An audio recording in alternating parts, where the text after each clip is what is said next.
Well, good morning on the morning of day 2 of our trip, and it's with great relief and pleasure that I can tell you that the owners of the lodge last night came to our rescue and very, very kindly dug into their fridge and gave us some of their own food for us to cook on the fire, and even made us a salad. So it was an effort that was way beyond expectation. So today we decided to go up for a walk.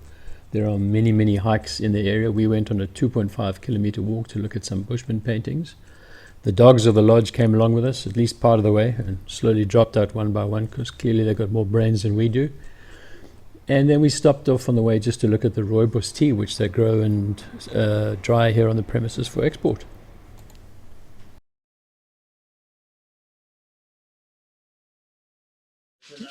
Right, it's 7 o'clock in the morning on the next day, and we're going for a walk.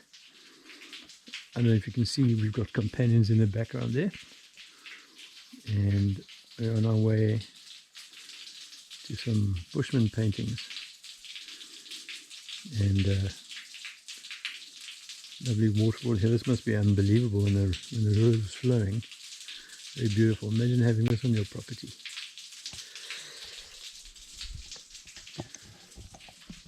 Yeah, so another night with no sleep for me. It seems I don't travel well, but it's worth it. This is a lovely location. It's absolutely silent. So we're on our way, and I'll do some filming in a bit when things start getting interesting. I don't really know how to get out of here, but we'll find a way.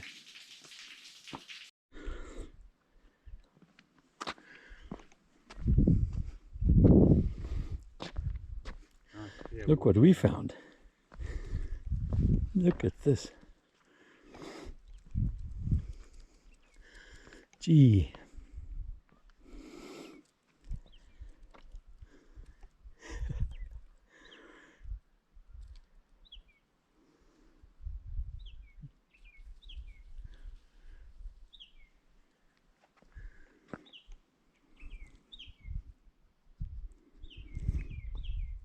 The ripples on the stones here.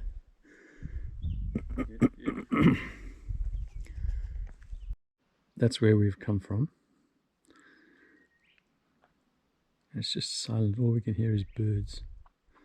Not even the insects are up yet. And I'm so in love with that little dog. He's got such character. Just runs around like a little vacuum cleaner, sniffing everything.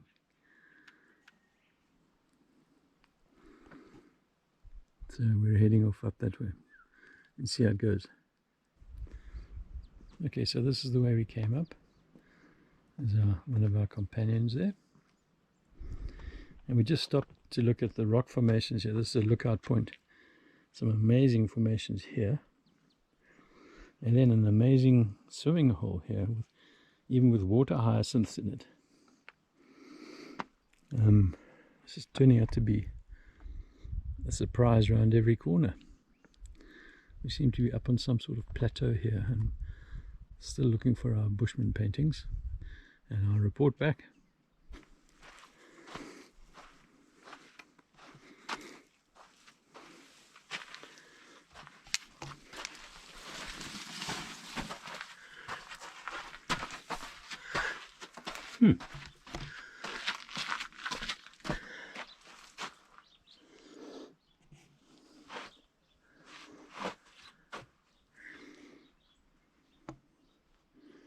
Pretty cool. It's the kind of place I'd expect to find Bushman paintings.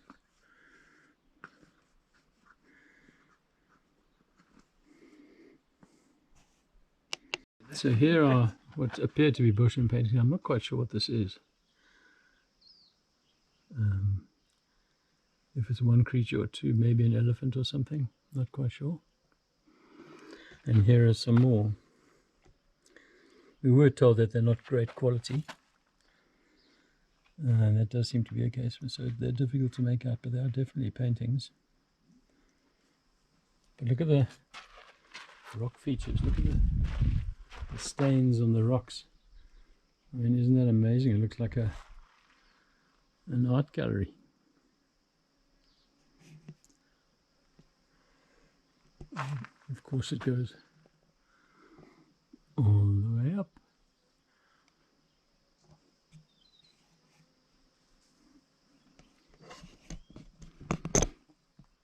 pretty nice. Very interesting first thing in the morning. Okay, we're on the last leg back. We've got one faithful companion with us. The others have all given up. What you got there, boy? What you got? Come, come, come. Nee. Kom. Hey, check here, Sven. Kom, nee. Come away there. Don't know what it is, but it could be a snake. I don't see anything.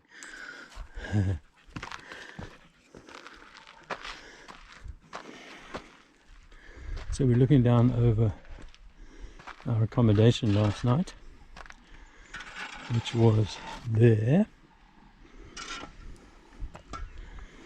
And over there, the guys are drying out the rooibos tea, red bush tea. That's a lot of tea, that. Listen to the doves.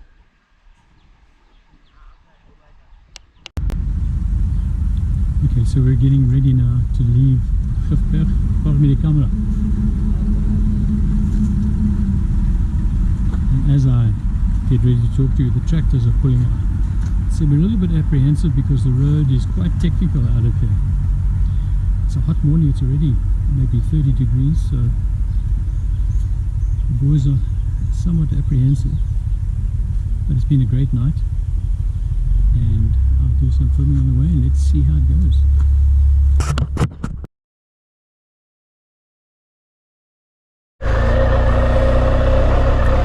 Okay, so we've just negotiated the two hairiest corners that we had on this road, which I was a little bit apprehensive about.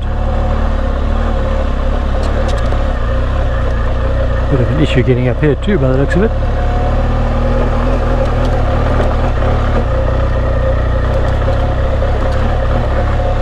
You certainly deserve a good night's rest once you've made it up to this place, or down to this place.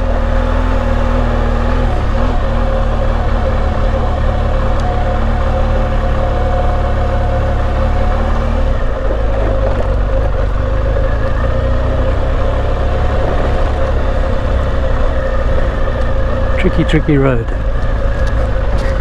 and it's unexpected because when we were coming the other way last night, we got the impression that the resort was at the top of the pass. So we rode up this pass and started looking for the place, and there was another 7 kilometers further on, 7 kilometers of this kind of road, and pretty tired we were, I can tell you.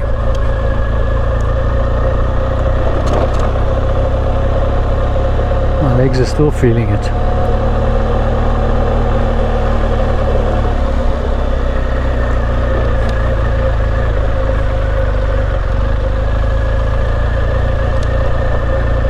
So I think we're close to the top of the plateau now. Just need to ride across a bit. A lot, and then to the pass.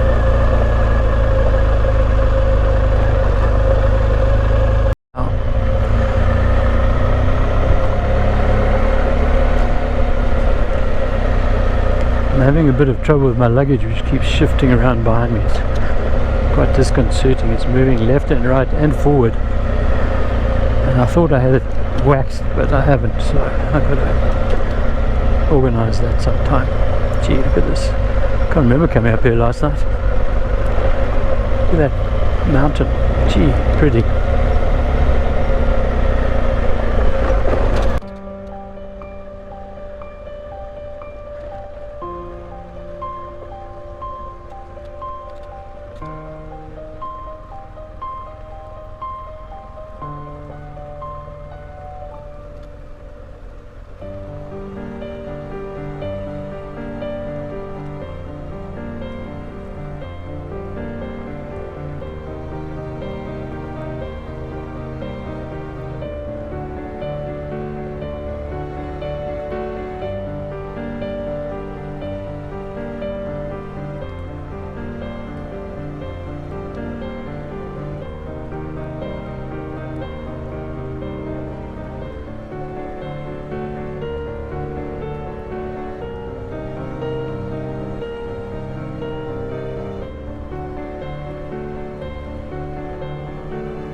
Okay, we're in the upper reaches of Gifberg Pass,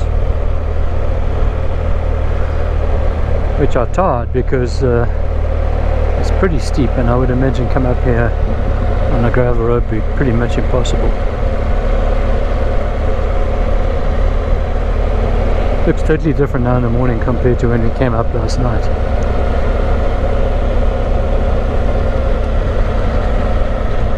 I did see there's a plume of dust coming our way, which is somewhat distressing. We rode past 2 trucks last night which kicked up so much dust it was like being in a coal cellar at midnight for about 3 seconds. It was quite frightening.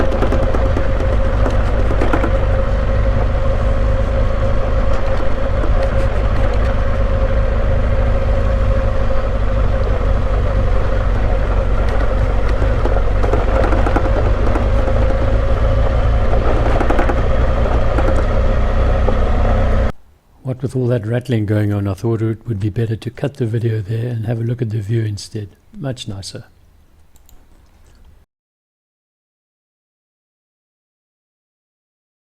The next part of the ride was pretty much on freeways, which aren't really good to view and certainly not putting in the video.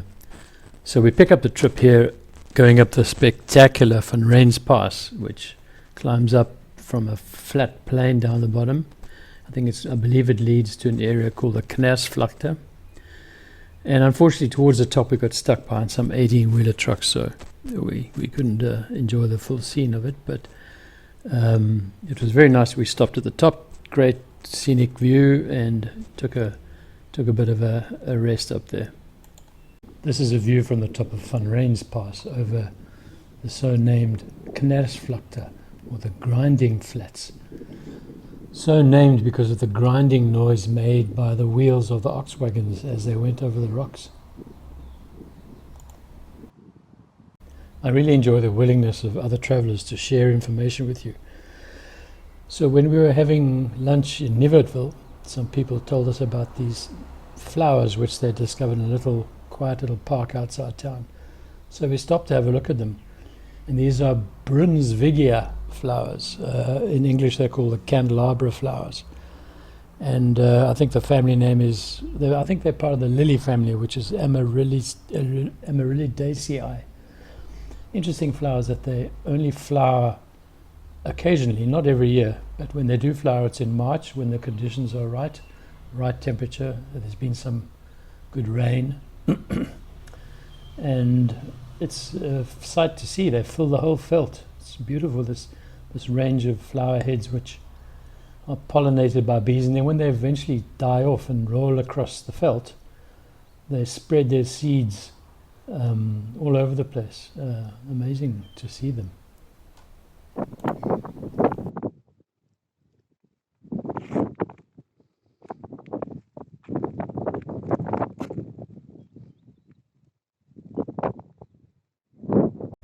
From here we had I think about a 50-kilometer ride on the flat top till we hit the turnoff onto a dirt road, and from there straight on to Middelpos.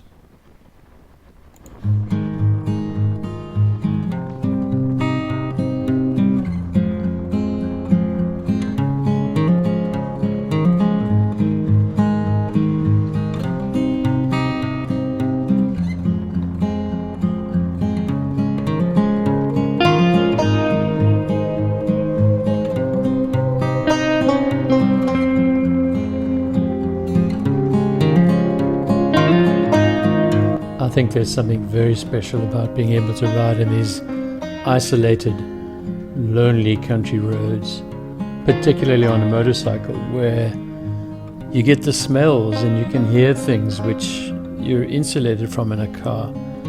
And I think we in South Africa are very lucky to have these wild open spaces, and everybody should do a road trip out here and experience it for themselves. It's really good for you. And in many ways too. I mean, you can have a wonderful adventure. You can interact with wonderful people who are down to earth and want nothing more than just to get on with everybody, you can discover yourself and get away from the pressures of everyday life, and with a bit of luck you can interact with nature.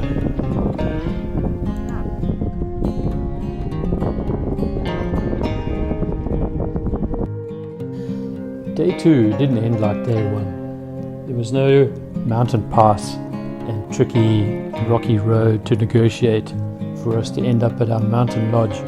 No, we were riding along a dusty district road, and then we ended up at this hamlet, which was tiny, and the journey just ended. And that's okay. Not every day should be the same on the road. I think it would be dreadful on a road trip if every day was the same. And that's part of what makes road trips so enjoyable. This time though, we checked into a hotel because we still didn't have any food with us. And so we were given some fantastic Karoo hospitality and some terrific supper. So we had a good night's rest and got ready for the day ahead.